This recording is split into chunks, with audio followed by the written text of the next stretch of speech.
Now at 6, today marks 1 year since the deadly crash on FM 1788 in Andrews involving the van at the University of the Southwest men's and women's golf teams. The crash killed 9 people total, including 7 members of the golf teams.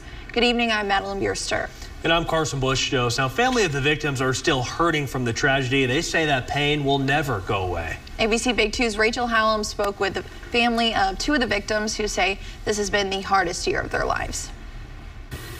I count it a good day if I cry less than 3 times.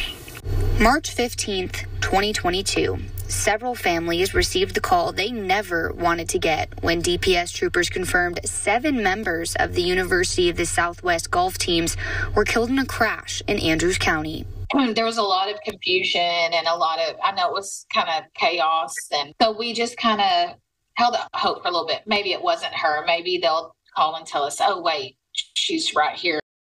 Obviously, that call never came. That night, Chelsea and Hayden Stone lost their oldest daughter, Lacey. She was only 18 at the time, and to her parents, they have leaned heavily on each other and their 2 children, but say, unfortunately, it will never be the same. There's no way to take that big of a piece of the pie away and not change who you are.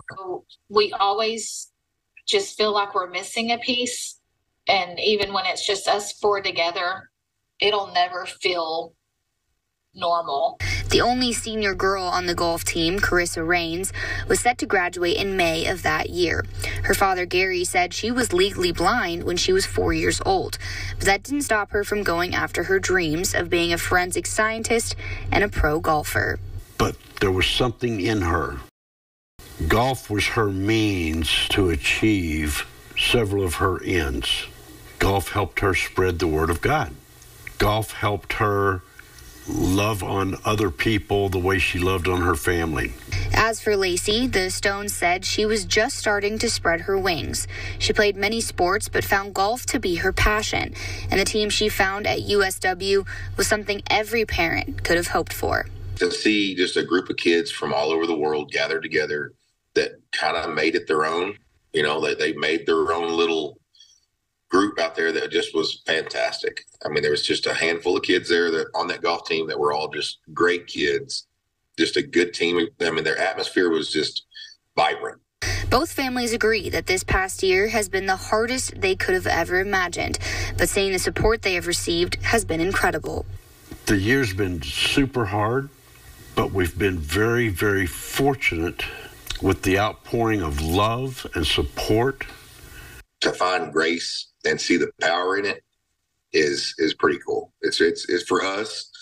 I mean, we'd never want to trade the amount of good that we've seen for losing our daughter, but to see the amount of good in the humanity side of it all, it's been amazing. Each family has been amazed to see how much of an impact their child has had on others before and since their deaths, and keep their memories alive. When I see the people that child affected, the people that loved her, I've seen my legacy. I don't want any other parent to have to go through that, but I've seen it. I think it's really special when you find out that people just loved your kid, and not just our kid, but all of the kids and the coach. This moment made everyone realize just how vital each and every day is. No day goes by that we don't think about her, and our lights are all a little bit more dim without her around. Absolutely. Cherish the fact that you've got your child still. Love that kid, but don't be guilty because you've got yours and I don't. Reporting in Hobbs, Rachel Hallam, ABC Big 2 News. Well, there are plenty of golf tournaments happening in honor of those lost, raising money for the families. Including one in Andrews, where several local teams are competing. Odessa